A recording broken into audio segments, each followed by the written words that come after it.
So I think the gist of your first question. So the main thing you want to understand is how surf diagrams correspond to actual Morse functions. And births and deaths you think you understand pretty well. And then what about a sequence of Morse functions for the other standard surf diagram occurrences? You mentioned Bruce's talk where he drew surf diagrams. And so, yeah, that's a good. So the first thing to say is that just to clarify. I mean, I think we know what you meant, but just to clarify things you said. So a surf diagram doesn't correspond to a Morse function. A surf diagram is a one-parameter family of Morse functions, right? Well, a surf diagram or surf graphic, right, is surf diagram equals surf graphic. Very sloppily, the diagram somehow is equated with the actual functions, which is completely wrong, but I do that, and other people do that in general, right? So this comes from a one-parameter family f sub t from some x to r to 0, 1 or something, right? And so then you have your t-axis and your z-axis or something, and you draw, what you graph is, you graph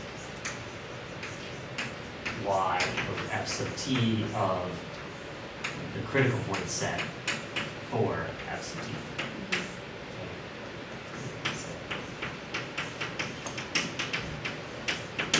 And so in terms of things that can, so the point is you have 0 to 1. On the left, you just see a bunch of critical values. And on the right, you see a bunch of critical values. Okay. And then you see those critical values move around. And you mentioned the standard things that can happen. The standard things that can happen are two critical values can cross, right? Or in terms of just looking at what kind of interesting things can happen, two critical values can cross, or two critical values can cancel, or critical values can be born. And that's it. And so it's all now. So you have crossings and births and deaths.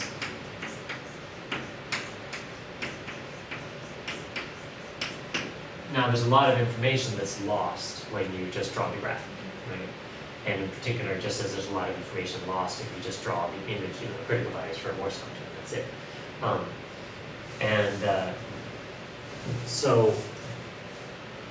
So sometimes what people mean by a surf graphic is sort of a souped up surf graphic where you also keep track of certain of handle slides. Okay, now handle slides only occur when you have, it doesn't make sense to talk about handle slides until you have handle decompositions, right?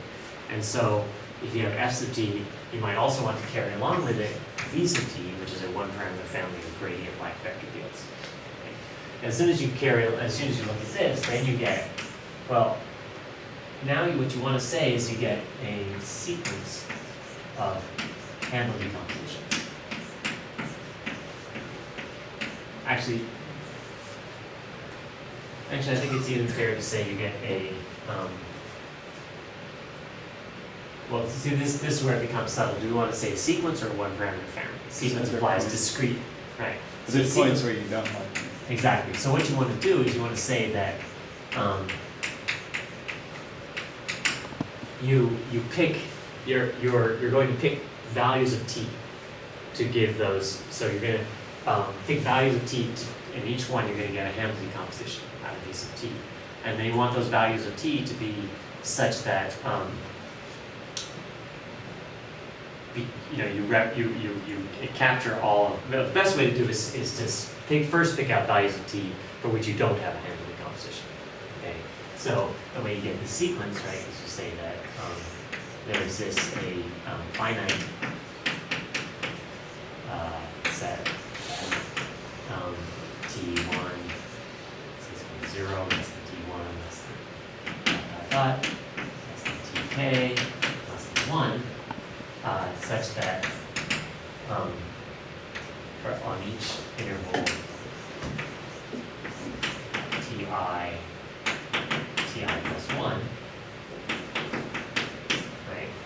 handle decomposition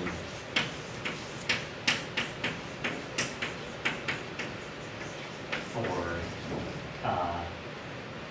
f sub t, v sub t for all t in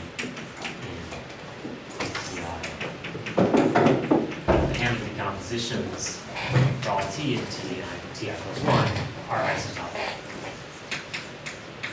Well, I guess like generically, like only one thing happens at each t. That's the second thing we'll say. But for the moment, just the first thing I just want to say that's sort of condition 1, right? Condition 1 will come to the second thing. So the first thing to say is that, you know, for any, well, first of all, on each ti plus 1, and maybe I should say on each ti plus 1, that's 0. 0 is for each t in ti plus 1. The pair f sub t, v sub t gives a handle decomposition. Okay, now there are reasons why why a function in a vector field might not give a handle decomposition, such as the function is not Morse, or the vector field does not have the appropriate transversality conditions. Okay?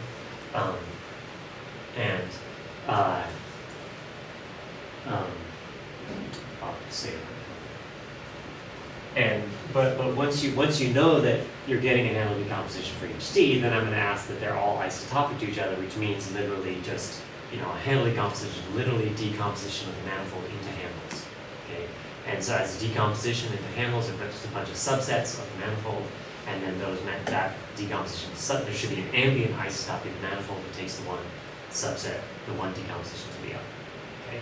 Yes. When you say the transversality condition, do you mean what fails at the instant a handle slide happens? Yeah. So now, does that not give us a handle decomposition? no, you're right. It turns out that even at the moment, it depends on what you mean by a handle decomposition, right?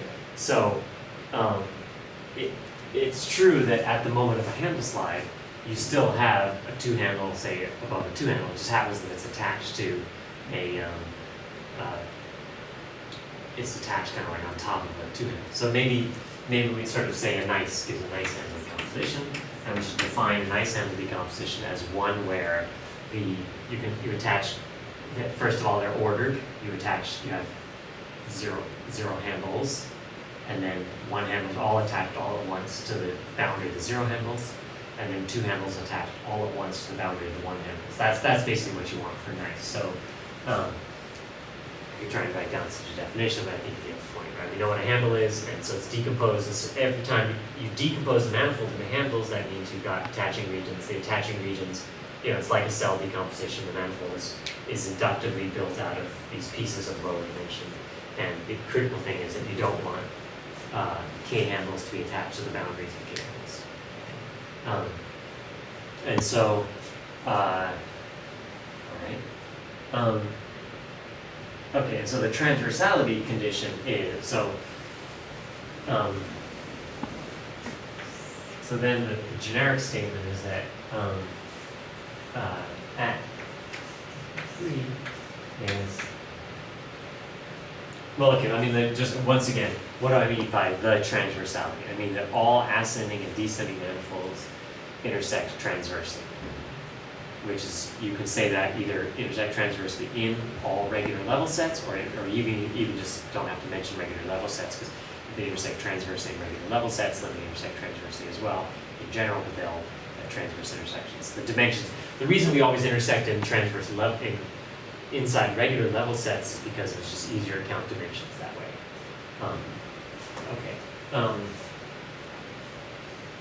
So the way that you'll often hear people who do infinite dimensional Morse theory and floor theory talk about it is that the intersections of two ascending and descending manifolds, that's a space that has an R action on it.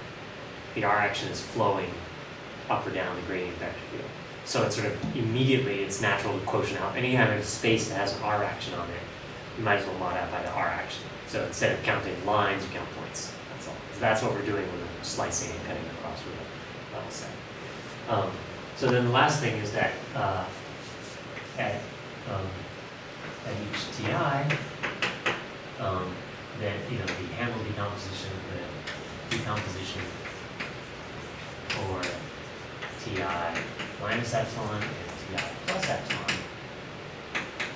are related by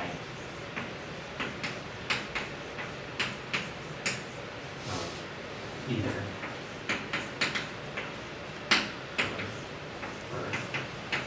or that to and slide 3. And then 3 is something you may or may not care about if you're interested in a handle decomposition, depending on what you mean. But this is the height switch.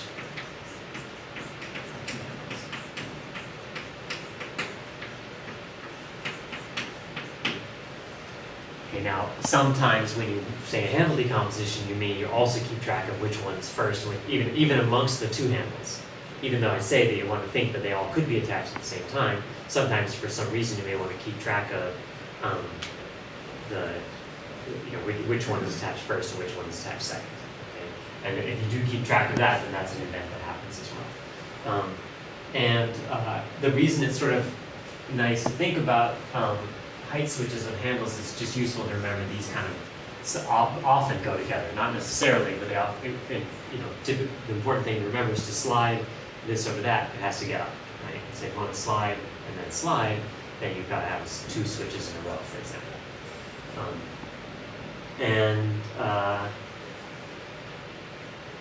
So what do I say next about that? Okay, so very often these, and so remember, handle slides, so this is these 2 events. These you can see in the surf graphic immediately as cusps or crossings. And handle slide is often, often one denotes label. Often one labels this in the surf graphic with a vertical dotted line. Okay, so one might do something like this. Okay. And that vertical dotted line, you can say it's a handle slide, or you can say it's also a time at which there's a flow line from index k to index k. Right? That's what the handle slides are going to. So, so this is the label of the vertical dotted line.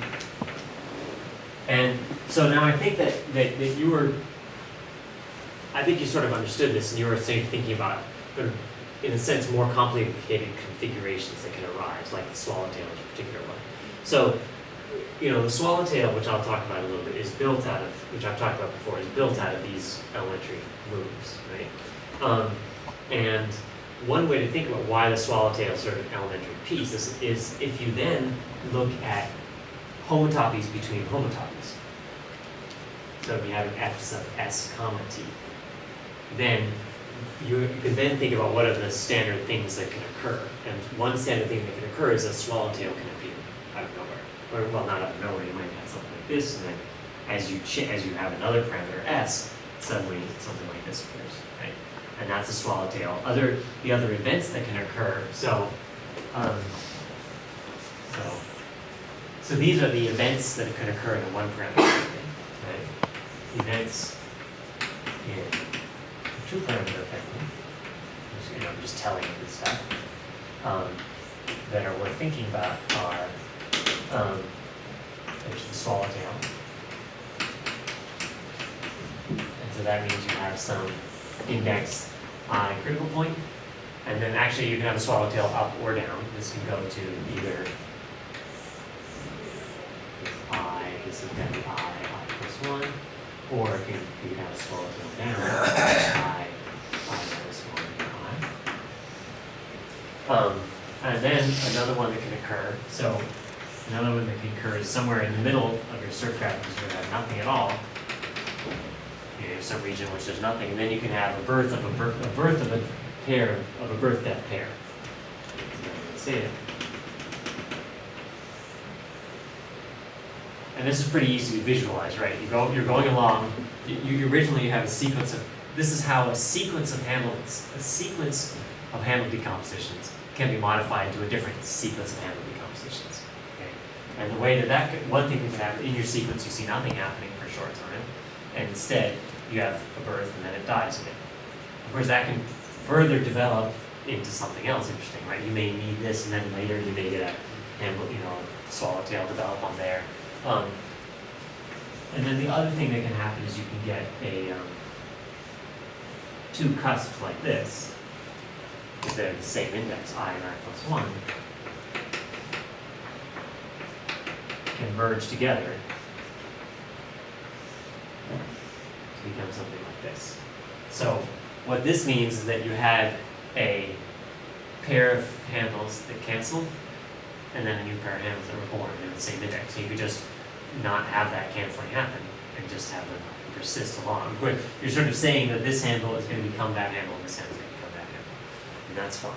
Those are events along the lines of birth or death or height switch. Actually, if you really want to draw everything out, there's also all the possible sort of Reidemeister type moves, like you could have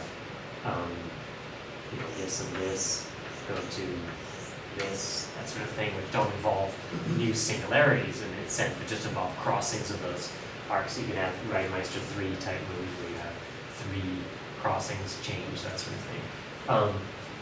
But there's one more, I think just for interest, I'll tell you about one sort of unexpected one that might surprise you, which I've alluded to before,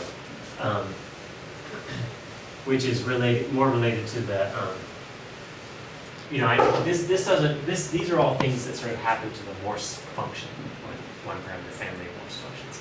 You can also say, what about the vector field, right? And so some interesting things that can happen, for example, is you can have suppose you have two handles, 2 critical points, right? And no slide between them, you have a short section. Then suddenly you can have a slide and a canceling slide. You can, in the middle of nowhere, you can have the handle slide over and then slide back. So that would be sort of a picture. You'd have a surf graphic where you have nothing going to a slide and then a reverse slide. All those. One of the more interesting ones that I won't spend time on, but you can just sort of try to puzzle out yourself is I may allude to this later. Suppose you have 3 handles of the same index, I, and no handle slide between them. No, sorry, and a handle slide. That's right.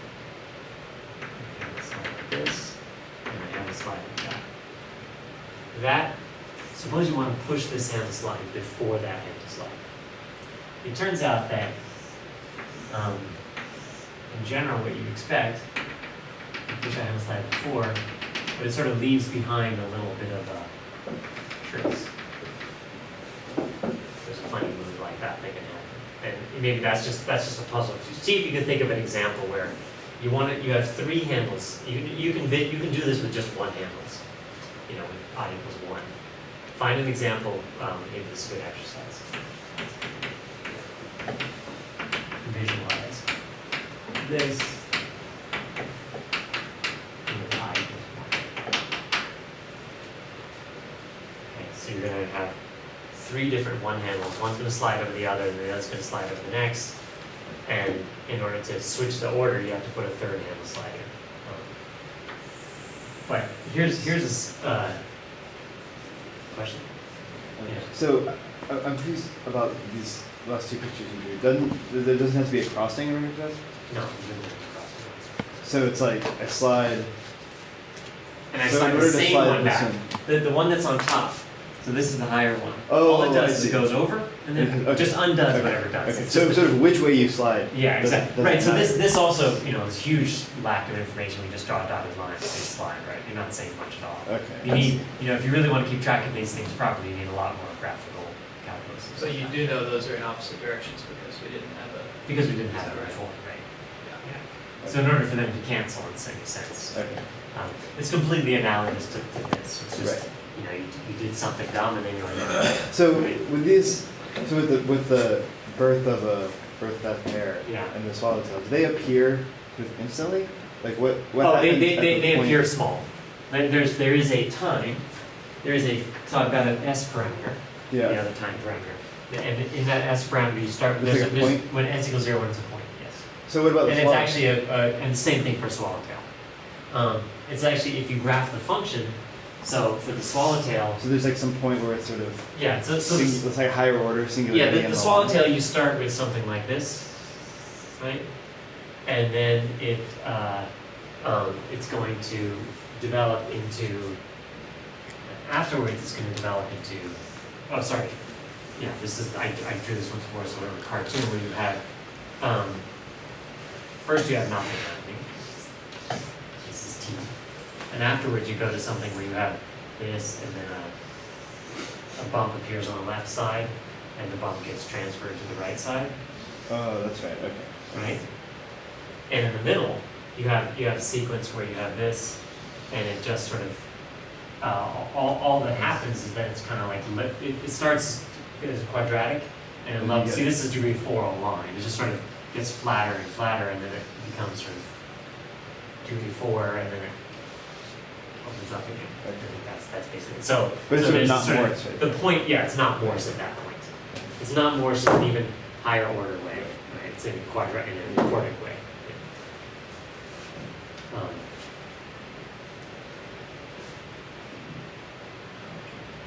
Um,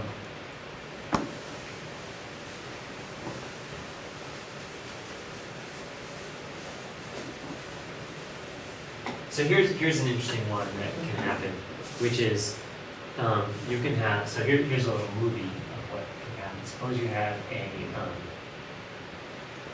I'll do a very specific example, which is you have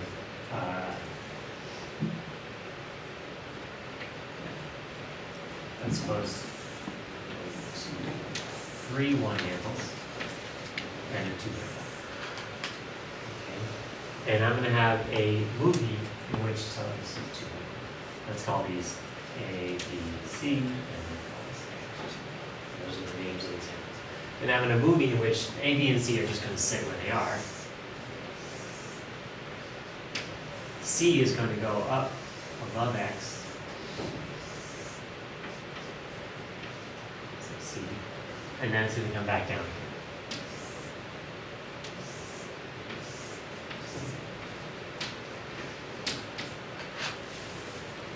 Now, how could that possibly do anything interesting? So I claim that what can happen is that afterwards you can get pretty much arbitrary, and there could be like tons of A, B's, and C's. You can get pretty much arbitrary handle slides appearing between C and the stuff below it. And this is surprising because, first of all, this is index 1 and this is index 2. And you expect that if you have an index 2 critical point and index 1 handle, moving a 1 handle above an index 2 critical point doesn't really do anything because we've said that you can just slide off it. But here we've got 2 parameters going along. So what you want to do is imagine the picture to have in mind. I'm going to say there's actually, we put a dotted line there, which means there's actually a flow line that can't be perturbed away from the index 1 down to the index 2. In this 2-parameter space, it cannot be perturbed away. So the picture you want to imagine is that, I'll just sort of, here's A and here's B, 2 little 1 handles, and then C is going to go,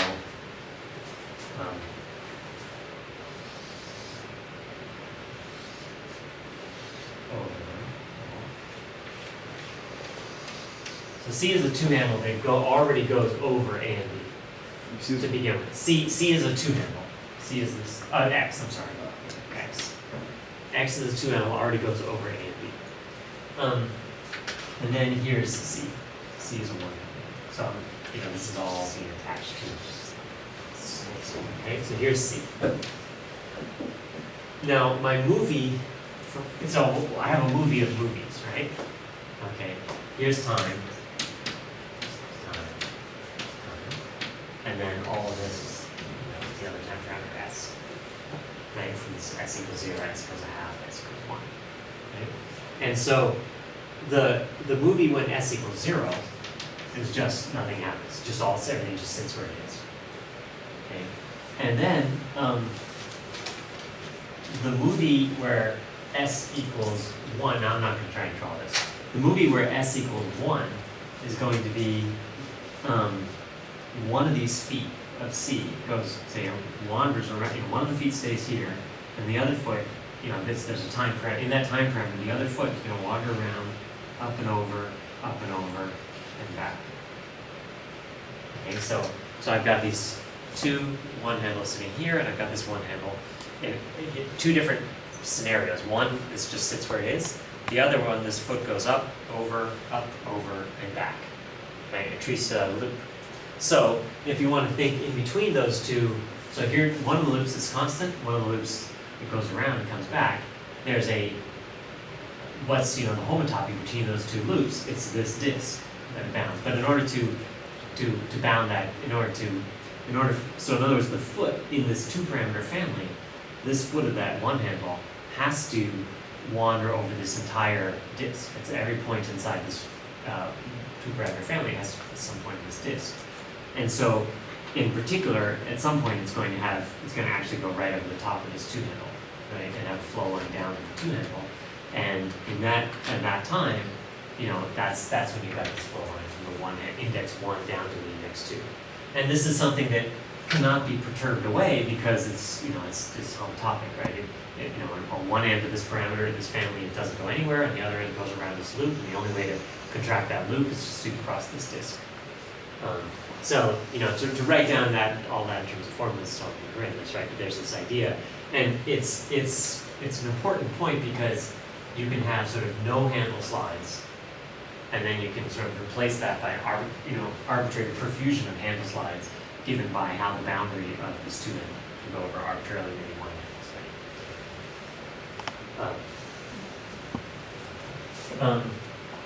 I don't know if that was really what you wanted, but it gives just a little more intuition about what's going on with some of those things.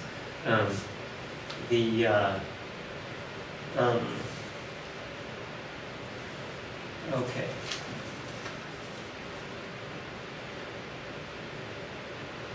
So the other question, I talked a little bit last time about your question about relating metrics to isotopies. So maybe I'll skip that and I can talk to the person about that. Your other question is sort of, about explicit example of canceling 2 critical points of successive index. I think we actually talked about that. I think we did end up talking about that. After Yeah, we handed okay. that in. So that's fine. And then there's some other, one thing that people have been dissatisfied with is my epsilon delta argument for existence of Morse functions. And I might try to sketch what I was trying to say a little more carefully there in a minute. Let me just see if there's anything else I wanted to say first. Is there anything else anyone would, I think I've covered most of what people asked for. Someone wanted more explicit examples of surgeries.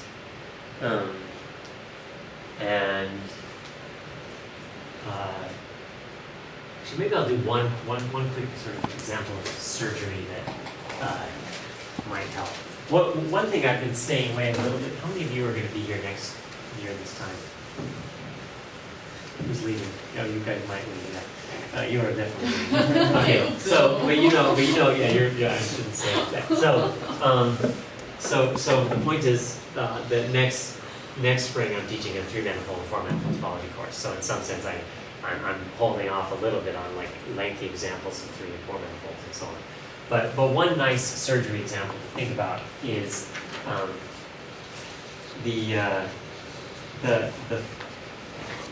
if you have a what am I trying to say?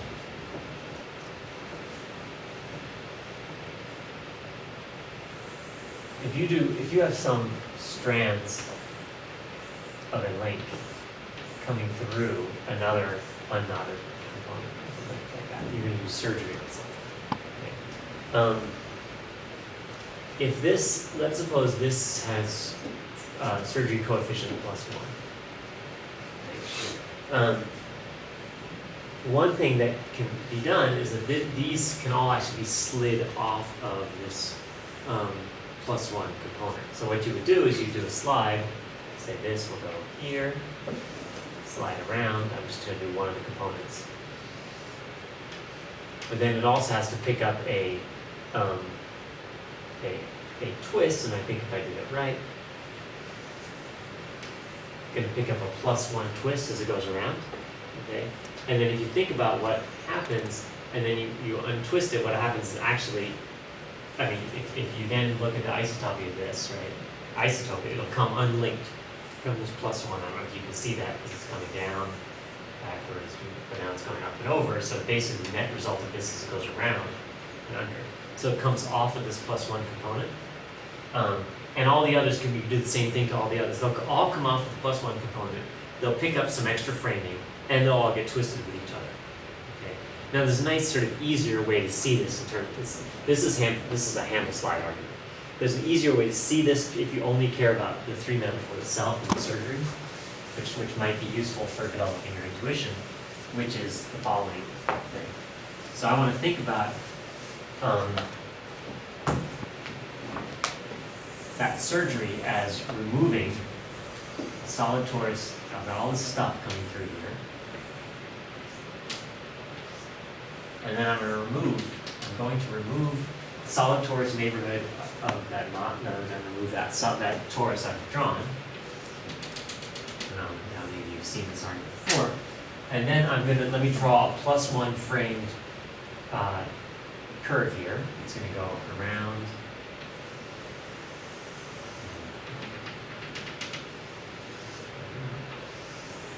Remove that solid torus and glue it back in so that blue knot bounds disk on the inside. Now, what I want to do instead is I want to say, well, first, this is important that I'm doing this in S3 for this argument to work. Actually, what doesn't really matter, but let's just think I'm in S3, right? And so in S3, the complement, after I remove this solid torus, the complement is also a torus, right? And I can take that, so I've got a solid torus complement here.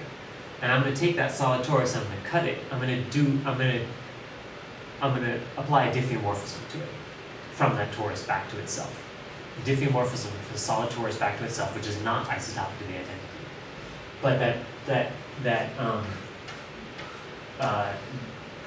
diffeomorphism I want to apply is cutting open along this spanning disk here in the middle and putting a full twist in and gluing back. That's a perfectly legitimate diffeomorphism on the solid torus. And so I can apply this diffeomorphism and let me figure out which way I want to twist carefully. So I'm going to cut open.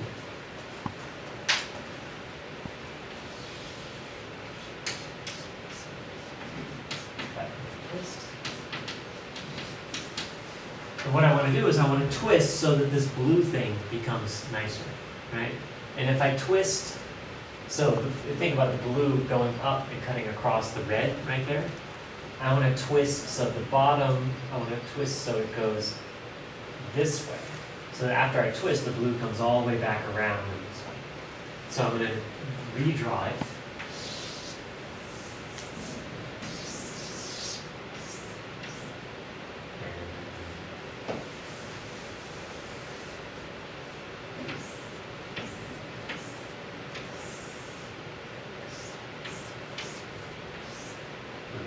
Carefully about the twisting I've done. I want to twist so that the blue, let me just do it. So it comes like this, and then in the back it's going to go all the way back.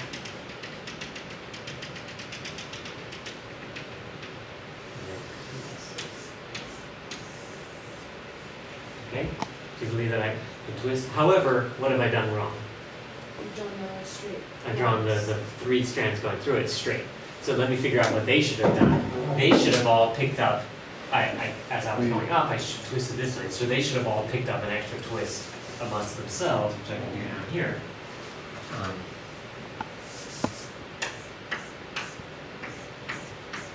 They should all.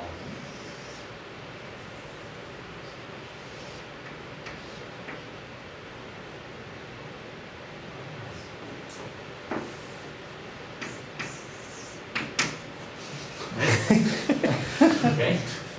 1. Notice it's a minus 1, right? We twisted it this way, okay? And incidentally, that's also what their framings would do, right? If they were framed, they would just have parallel copies, which would also pick up an extra -1, right? But now we simplify this picture, we isotope the blue around, and the blue becomes, I did it right, just an ordinary meridian again.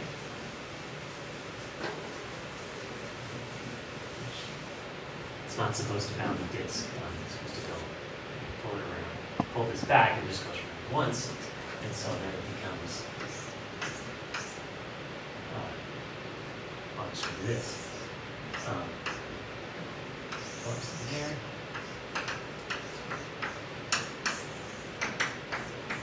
Okay. But the blue is now here, and so now what kind of surgery are we doing? We're doing the surgery where we remove the solid torus and glue it back in so that the blue bounds the disc. Well, it bounded the disc to begin with anyway, so we're not doing any surgery at all, actually. This is called infinity surgery sometimes. Anyway, so this is basically no surgery at all. And that's a purely, so therefore this equals just that. So that's a purely three-dimensional argument. So what we would say from the sort of Kirby calculus thing we were doing is, we would have, if you could have, well, actually this is a little bit backwards, but anyway, if you had a +1 that linked these three strands, which frame +1, you could slide them all off of it. They would pick up some extra framing and link each other. They actually have minus framing. And then you'd have a +1 all by itself, which you could erase from the picture. Okay? This is a purely three-dimensional argument that you could do that. This picture can be changed to three strands going through with a -1 twist. Okay?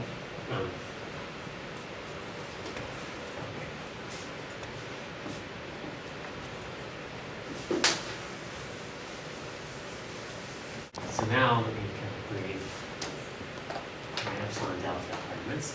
And so this is related to my hand wavy argument of Morse functions.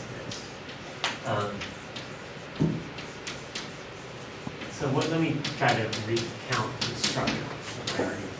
So the first thing was to, the first half of the argument is local. And I think the main objection that people had was my going from local to global, which involves the epsilon delta. The local argument says that for any f from, let's maybe say it this way, from a ball, Bn to R, you can perturb it, there exists some small perturbation, which means we're actually adding some function, some small function to it, so that small perturbation f plus some other function g of size epsilon, something, such that f plus g epsilon is Morse. And actually what we're doing is remember the Morse condition really was transversality of df with respect to the zero section of the cotangent bundle. Okay? So Morse here is really equal to equals df transverse to zero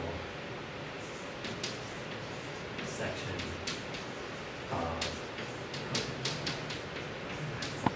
And so that, the Morse lemma was proving that df transverse to zero section implies it has nice local coordinate charts.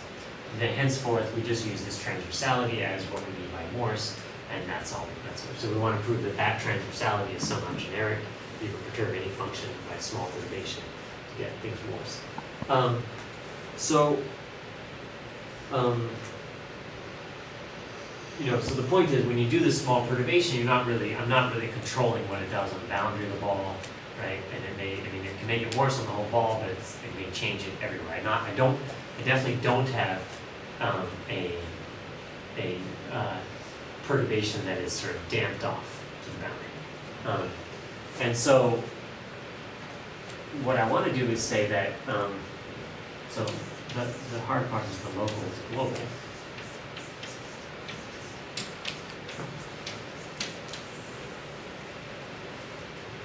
And like I said, that if you read accounts of this, first of all, I would recommend you go and read someone else's proof, right? They're perfectly straightforward proofs, and I'm sort of, in some sense, purposely not giving a perfectly straightforward proof because I want to think about it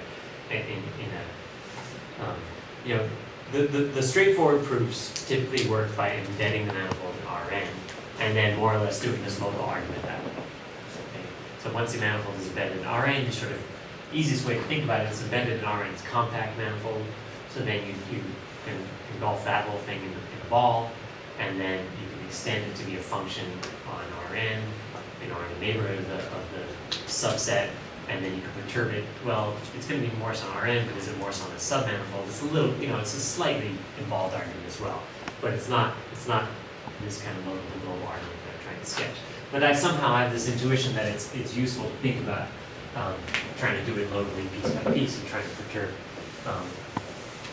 trying to not appeal to the embedding in Rn.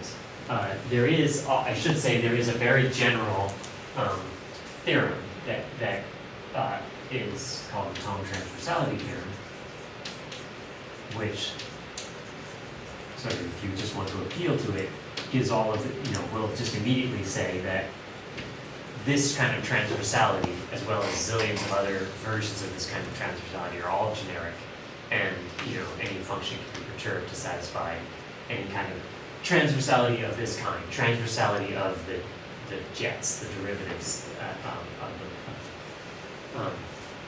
of whatever kind of section of a bundle you might construct out of derivatives, second derivatives, etc. And so I could just appeal to it, but I wanted to try and at least give my wishy-washy intuition as to how such a thing could be constructed with an epsilon delta argument. And so I wanted to think of it as, so how to go sort of patch by patch for it.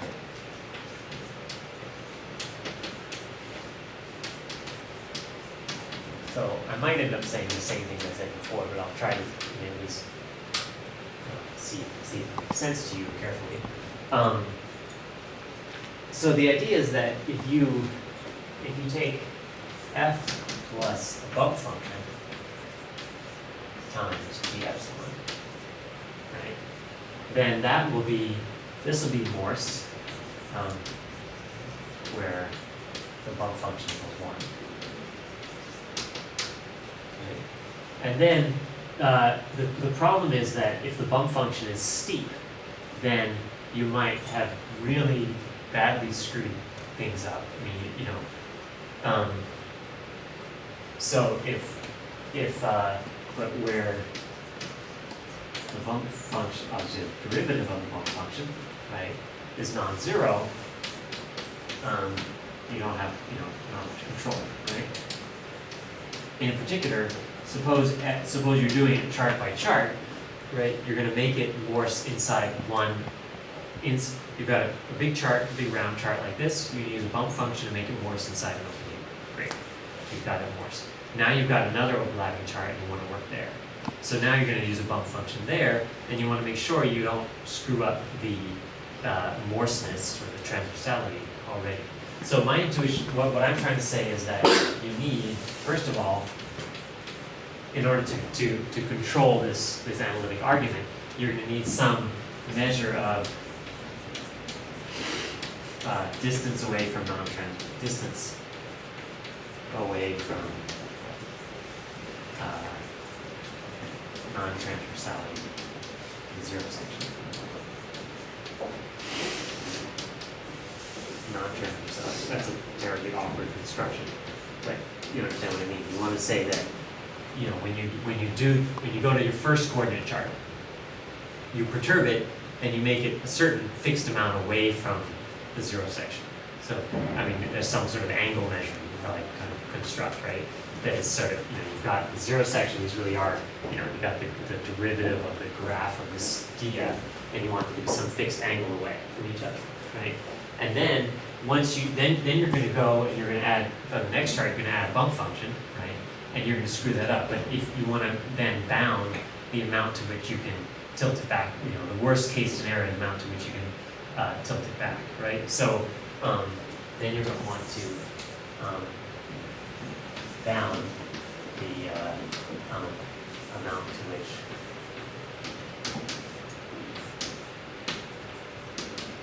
the bump function destroys transversality, right? How much of that transversality it kills.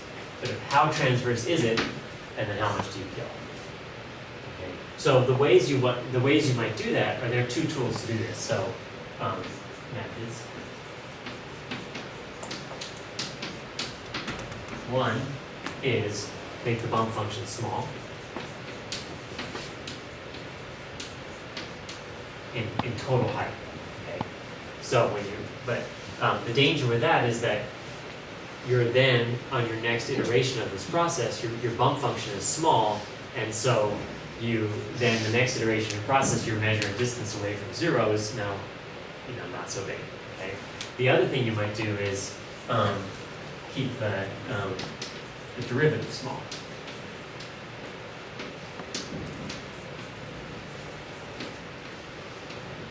I mean, really, keeping the derivative small is the point. I guess I should have said that first. You want to keep the derivative small, but maybe I didn't state that very well. You can either keep the derivative small by making it not go up very high, or you keep the derivative small and making it go up high, but go up high over a long interval. So those are sort of the two pictures from what you can do. You really want to keep the whole point is, this bound of how much it destroys transversality is clearly going to be related to the derivative of the bump function. Right? Okay, well, running out of time. And